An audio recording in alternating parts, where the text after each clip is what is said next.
911. Pozdravljeni, nujno potrebujemo policista tukaj. V redu, kam? Bay Point Apartments. V redu, kaj se dogaja? Moj sin ne neha dihati. Česa ne neha? Dihati? Ne neha dihati. Prav. Ura je 4:19 zjutraj v Hollandu, Michigan. Policisti so se odpravili v stanovanjski kompleks Bay Point na 16. ulici zaradi prijave o zabadanju. Stanovanje zasedata ženska in njen najstniški sin. Zaskrbljujoče je, da je pravkar dispečerju povedala, da je naredila nekaj, česar ni mogoče vzeti nazaj. Imamo Jimmyja. Nekdo je zadaj. Tako je rekel.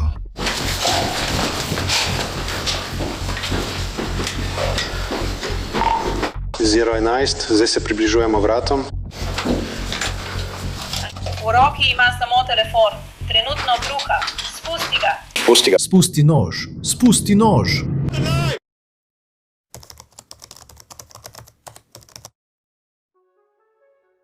To je zgodba Katie Lee in njenega 17-letnega sina Austina Deana Pickarda. In iskreno, to je eden bolj vznemirjajočih primerov, ki so v zadnjem času prišli iz zahodnega Michigana. Katie in Austin sta približno desetletje živela v okrožju Ottawa. Za zunanji svet sta bila le mirna mati in sin v stanovanju v Hollandu. Njegovi bližnji so Austina opisovali kot pustolovskega in dobrosrčnega človeka. Katie je bila skrbna mati, vedno ob njem. A resnica je bila veliko težja. Za vrati tistega stanovanja je bilo nekaj zelo narobe. Sodni zapisi so kasneje razkrili, da je Katie vedela, da izgublja stik z resničnostjo. Več ur na dan je preživela ob gledanju skozi okno, prepričana, da jo opazuje FBI. Preverjala je električne vtičnice, če so v njih prisluškovalne naprave, in večino časa je preživela z nenehnim brskanjem po družbenih omrežjih, kar jo je popolnoma prepričalo, da se svet bliža koncu. V zgodnjih jutranjih urah 21. februarja, ki je bil mimogrede dan pred Austinovim 18. rojstnim dnem, je Katie govorila po telefonu z 911 in to, kar jim je povedala, je pravzaprav začetek te zgodbe. Iz 911. Pozdravljeni, nujno potrebujemo policista tukaj. V redu, kam? Bay Point Apartments. Kaj se dogaja? Moj sin ne neha dihati. Ne neha kaj? Dihati. Ne neha dihati. Prav. Redu. Mislim, ali diha prehiter, ne vem. Včeraj je bil na dopustu in je vse skupaj ušlo izpod nadzora. In nisem da mogla pripraviti, da bi prenehal dihati, tako kot me je prisilo, da sem mu to obljubila. V redu, torej te prosi, da ga ubijaš, ne razumem najboljš. Ja, To počnem že nekaj časa. in ne morem ga pripraviti, da bi nehal dihati. V redu, počakajte tukaj 1 sekundo.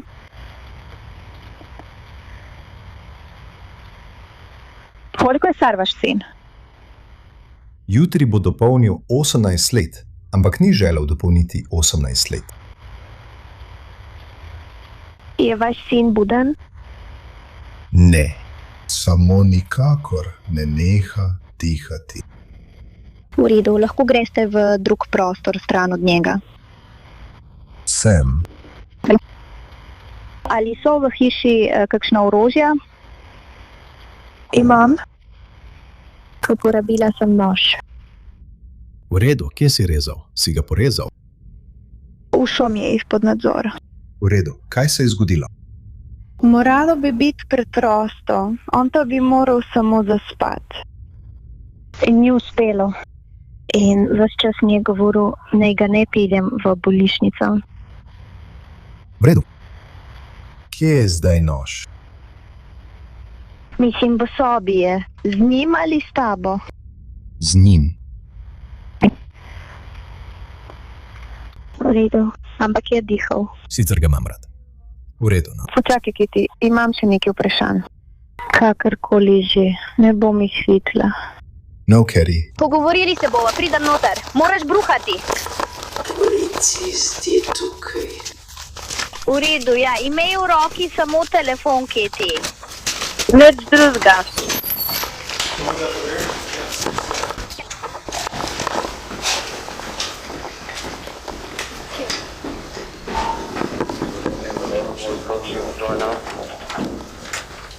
Trenutno ima v roki samo telefon in bruha.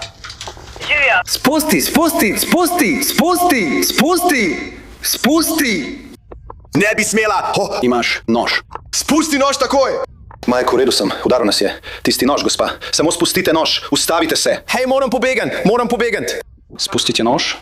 Spusti nož. To je vse, kar lahko narediš. Prosim, samo poslušaj me.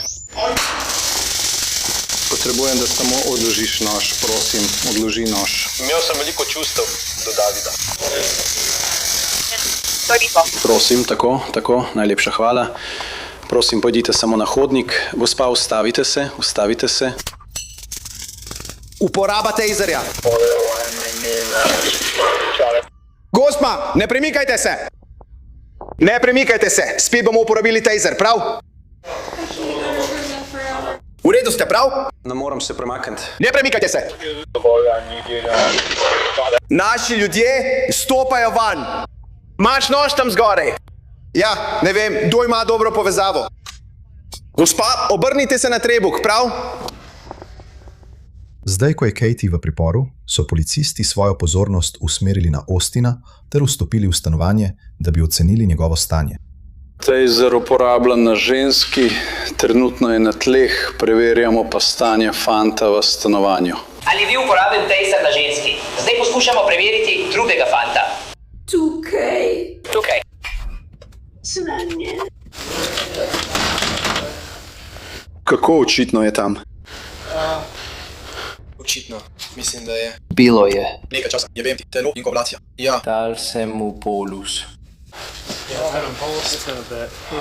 Veliko tega. To je...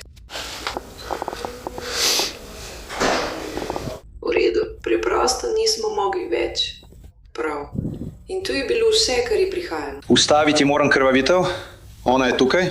To je sadovnjak iz spodnjega nadstropja. Katie Lee je bila aretirana in odpeljana v lokalno bolnišnico, kjer so jo oskrbeli zaradi manjših poškodb. Medtem ko je bila tam, so jo policisti začeli zasliševati in to, kar jim je povedala, je osvetlilo težave, s katerimi sta se ona in njen sin soočala v dneh, tednih in mesecih pred zabadanjem. Tudi to vem. Zvokov. Vem. Nikoli si nisem mislila, da bom jaz tista na zasliševalnem posnetku. Jedem jih. Ampak vsi mislijo, da se na takšnih posnetkih ne bodo znašli, dokler se res ne. To nisem jaz. Samo hočemo nekako razumeti. Ne vem, če res, tako da... No, zato smo tukaj. Upamo, da nam lahko vsaj poskusiš pomagati. V redu? Torej.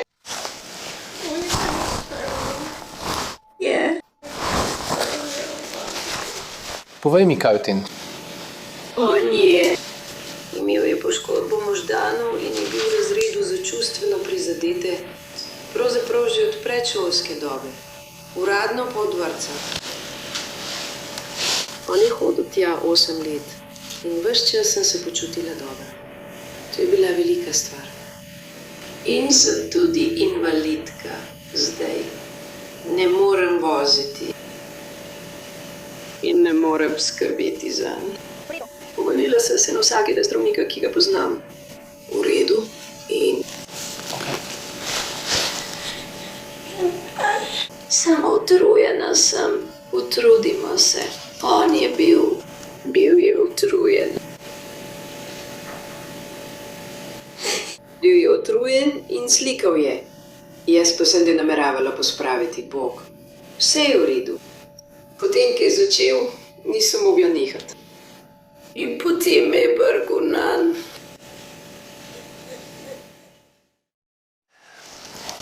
Si rekla nekaj v koncu. Si večkrat omenila to. Kaj to pomeni? No, samo ti tega ne vidiš. Hitro drvimo nikamor z vsem, kar se dogaja v svetu. On kuriha in on je nočen, da postane nekaj, česar ne bi prepoznal. Ali pa nasprotno, jaz želim biti ta oseba. In ne vem, in drvimo vsaj proti 3. svetovni vojni, za začetek. Rekla si, da si govorila o koncu časov že od nekdaj. Samo nekako se šalimo o tem. Nekako ne kot resno. Verjetno bi lahko vsako noč. Vidve ste to videli, ampak večinoma sem mislila, da se bomo preselili iz te hiše, to je to. V redu. Mislim, da je res tako. Ti? Si mislil, da boš izgubil svoje stanovanje? Zakaj pa bi to bilo? Ker bo dopolnil 18 let in morala sem ponovno zaprositi za vse te socialne prejemke. In imam njegov termin to sredo in ne vem. Zapis, ki so ga nameravali poslati. Ni mi bilo prijetno, da ga pošljajo, ker imajo zdaj ljudje dostop do njega. V redu. V redu.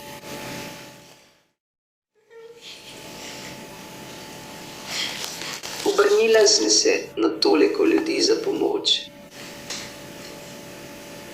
2 meseca sem skoraj neprestano jokala.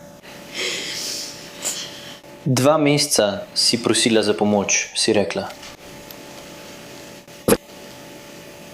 S kom si se pogovarjala v tem času?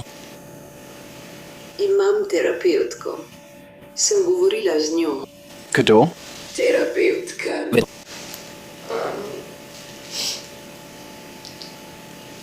To je res vse, o čemer govorim s to osebo. Ali je Austin imel svetovalca ali terapevta? Ne, poskušali smo ga ponovno vključiti, ampak ni hotel hoditi na termine. V redu. In poskušali smo ga ponovno vključiti k njegovemu psihologu. Pravkar je imel pregled. Tam bomo začeli obiskovati strokovnjake. Mislim, da sem videl nagrado na steni. Je bila od lani? In akademska odličnost? Torej, je bil dober pri šolskem delu? Ne. Ne bi bilo od lani. V redu, morda bi lahko bilo. Mislim, mogoče sem narobe razumel. Pred nekaj leti? Je sledil šolskemu delu? Ko je šel, ni vedno. Večinoma so ga dali v betonsko sobo. Malo tiste zadnje sobe. Kje? V redu. In večino dneva je sedel v tisti betonski sobi velikokrat. Zaradi njegovih vedenjskih izbruhov. V redu.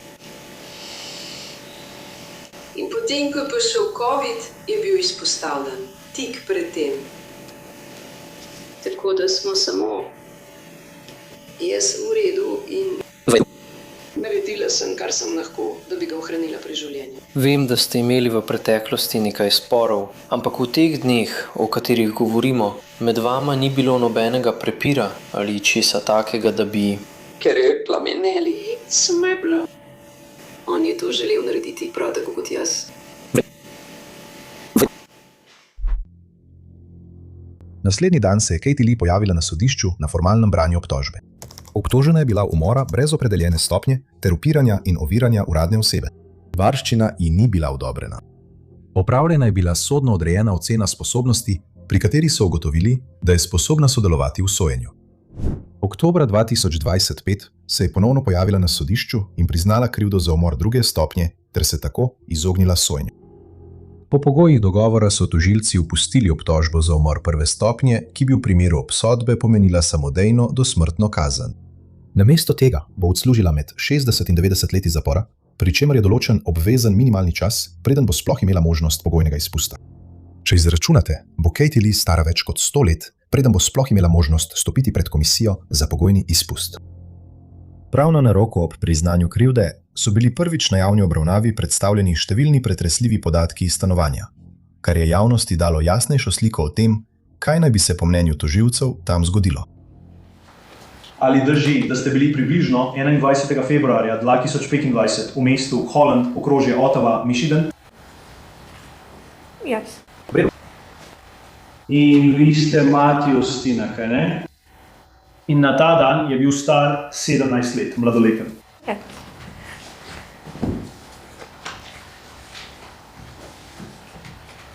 Ste mu dali kakšno zdravilo ali pomirjevalo? Yes. Ali zaradi tega, ker ste mu dali to zdravilo ali pomirjevalo, ni mogel nadzorovati svojega telesa? He was. Oprostite? Yes. Torej ste mu dali zdravilo in zaradi tega ni več imel fizičnega nadzora nad svojim telesom. Ali to drži?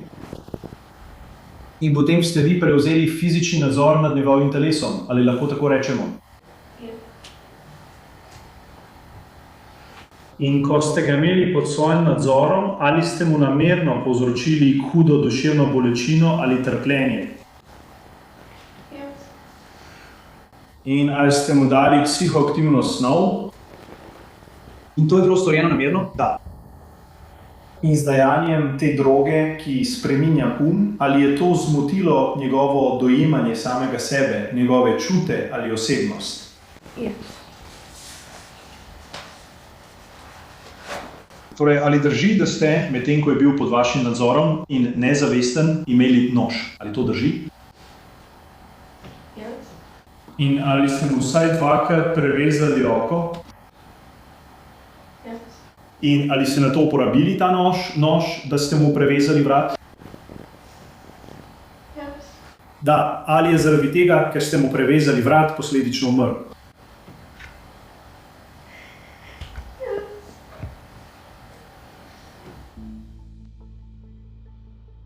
–19. januar 2026, dan, ko bi Katie izvedela svojo uradno kazen. Sodna dvorana je bila polna. Družinski člani, novinarji, številni isti obrazi, ki so spremljali primer od samega začetka. Preden je sodnik izrekel težko pričakovano kazen, je bila Katie dana še zadnja priložnost. Pravica do osebne izjave pred sodiščem.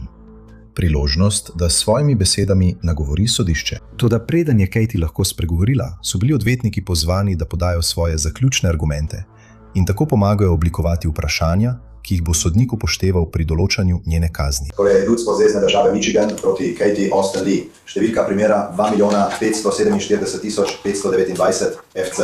Danes je dan in ura določena za izrek kazni. Svetoval sem zagovorniku glede možnosti pritožbe. Prav tako bom za zapisnik povedal, da je Jake Arts oče žrtve, ki je v sodni dvorani skupaj z nekaterimi drugimi družinskimi člani. Potrdil sem z njim, da ne želi podati izjave sodišču glede izreka kazni, vendar je seveda v sodni dvorani in posluša izrek kazni. Gospodiča. Tožilstvo. Vaša čast, dobro ste seznanjeni z dejstvi tega primera, saj sem zastopal predkazensko preiskavo odbora Handel, za katero je bilo takrat zatrjevano, da je bila zaključena. Sporazum o priznanju krivde vključuje dogovor o kazni z najmanj 60 leti upravi za izvrševanje kazenskih sankcij in največ 90 leti za točki 1 in 3. Tožilstvo prosi sodišče, naj sledi temu dogovoru. Vaša čast, kar se tiče obrambe, je naša ekipa v zadnjem letu dobro spoznala gospo Lee. In ena stvar, ki jo je vedno zelo jasno pokazala, je njena ljubezen do sina Austina. Veste, Katie je bila samohranilka, ki je skušala svojega sina vzgojiti na najboljši možen način. Ni tukaj, da bi iskala izgovore.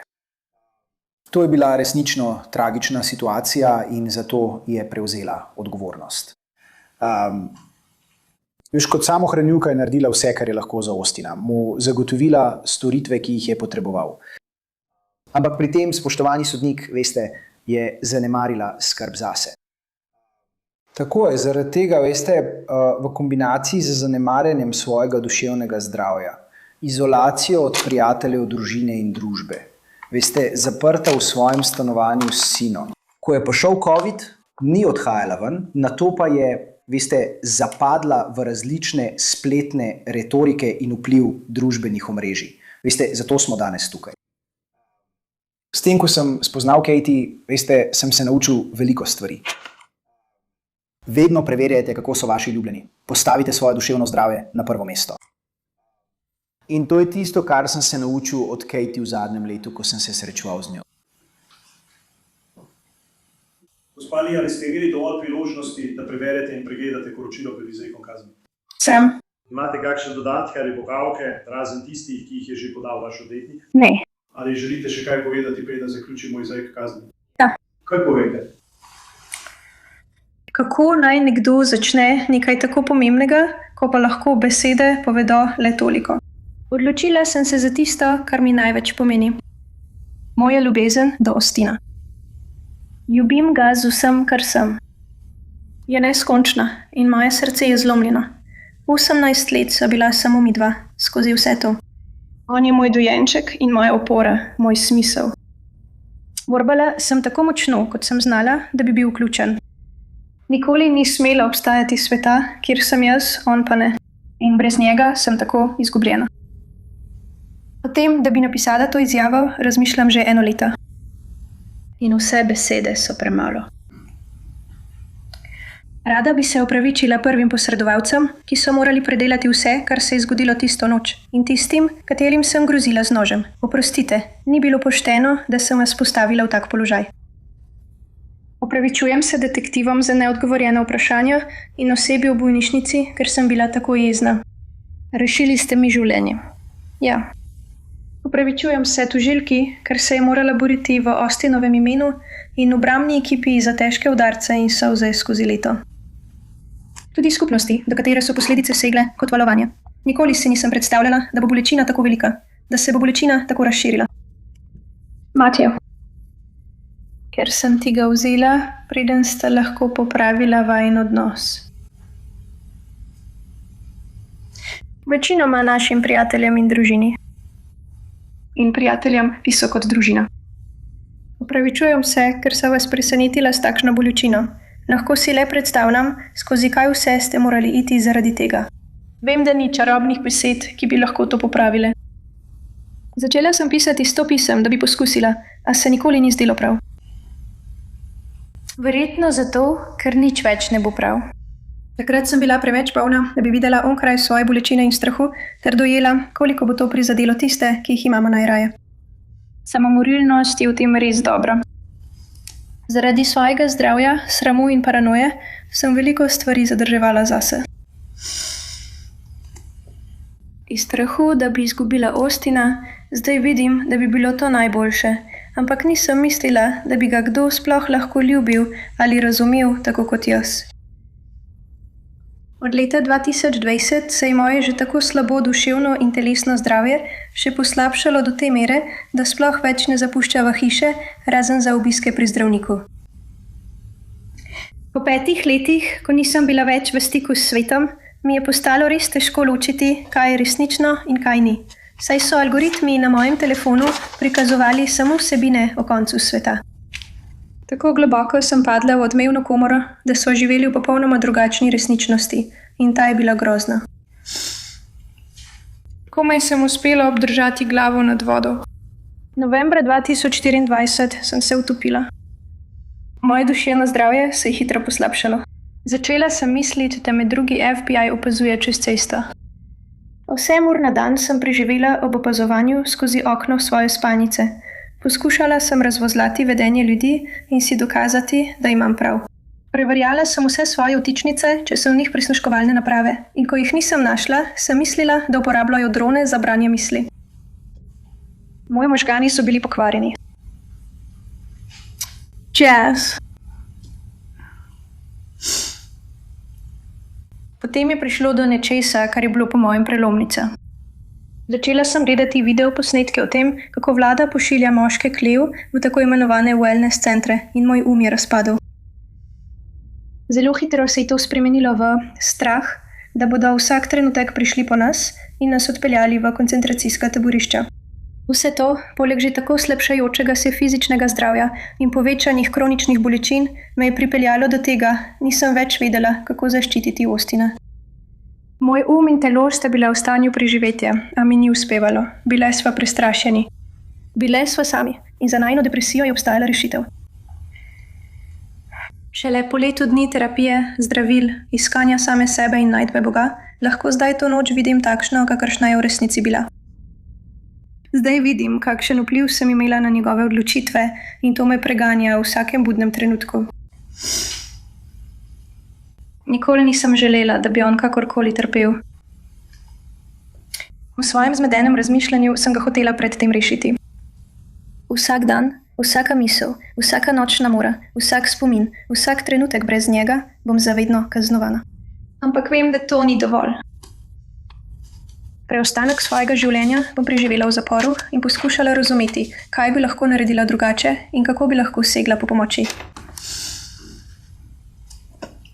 In nenehno bom še naprej govorila o opozorilnih znakih, ki jih zdaj še vedno jasno vidim. Ko zdaj gledam nazaj, je zame edina stvar, ki je bolj strašljiva od življenja v zaporu, življenje brez Austina. In zelo mi je žal, da sem vsem dala to kazen. Hvala. Dobili smo zeleno luč, hvala. Vaši komentarji od redkih so zelo primerni. Da poznamo fotografije in omembe nasilja ter veliko stvari, ki smo jih videli med pregledovanjem samega poročila o preiskavi Streama. Amin. Prepoved je bila težka, ker je grozljiva. In iskreno dejanje, ki ste jih storili v isti dan, niso bila nič manj kot izdaj. To je sodba tega sodišča za točke 1 in 3. Za uporabo prepovedanega orožja v času trajanja sojenja, kazen 120 mesecev pri 60 letih in največ 1080 mesecev, torej 90 let in dodatnih 333 dni. Kar se zadeva pridobitve pri izreku kazni in skrajšanju, uradnik za pogajanje nalaga kazen tega sodišča za uporabo prepovedanega orožja za najmanj 16 mesecev, največ 1041 mesecev in dodatnih 353 dni. Po zakonu morajo te kazni teči sočasno.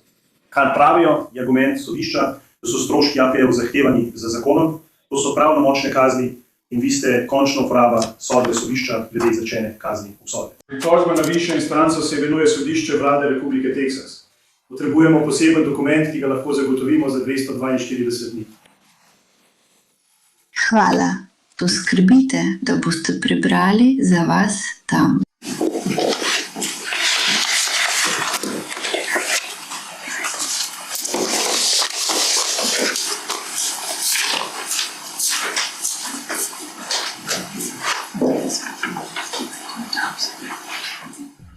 Internet me je prisilil v to. Med svojim nagovorom pred izrekom kazni je Katie Lee stala pred sodnikom in izrecno okrivila svoj telefon, da ji je popačil dojemanje resničnosti. To je tista vrsta izjave, ki se na prvi pogled sliši skoraj smešno. Odrasla ženska, ki s prstom kaže na aplikacijo. Če pa odstranimo senzacionalnost izjave, se pod njo skriva dejanski, dobro dokumentiran koncept. Raziskovalci, pravni strokovnjaki in kritiki velikih tehnoloških podjetij imajo za to ime – algoritmična radikalizacija. Ideja je preprosta. Priporočilni sistemi so zasnovani tako, da uporabnike zadržijo pri gledanju. In dlje kot se nekdo ukvarja z zarotniško, na strahu temelječo ali apokaliptično vsebino, več takšne vsebine mu platforma ponudi. Sčasoma to ustvari povratno zanko, zaprt krog, različico resničnosti, ki jo skrbno oblikuje algoritem in je vse manj podobna svetu zunaj zaslona. In to tudi ni nova ideja. Že v 70. letih prejšnjega stoletja je medijski raziskovalec George Gerbner skoval izraz sindrom krutega sveta, ki opisuje, kako lahko močna izpostavljenost nasilnim ali grozečim medijem prepriča gledalce, da je svet veliko bolj nevaren, kot v resnici je. Govoril je o televiziji. Danes se isti pojav samodejno predvaja 24 ur na dan v vsakem žepu. Nič od tega ne opravičuje tega, kar je storila Katie Lee. In ker je priznala krivdo, izgovor, internet me je prisilil to, nikoli ne bi uspel. Kot obramba na sodišču, v kakršnem koli tradicionalnem smislu. Vendar pa to pomaga pojasniti, kako lahko nekdo brez predhodne zgodovine nasilja sedi sam v stanovanju, ure in ure brska po spletu in postane tako odtujen od resničnosti, da konča življenje lastnega sina. Katie Lee bo naslednjih nekaj desetletij preživela v zaporu v Michiganu in nekje v tišini svoje celice.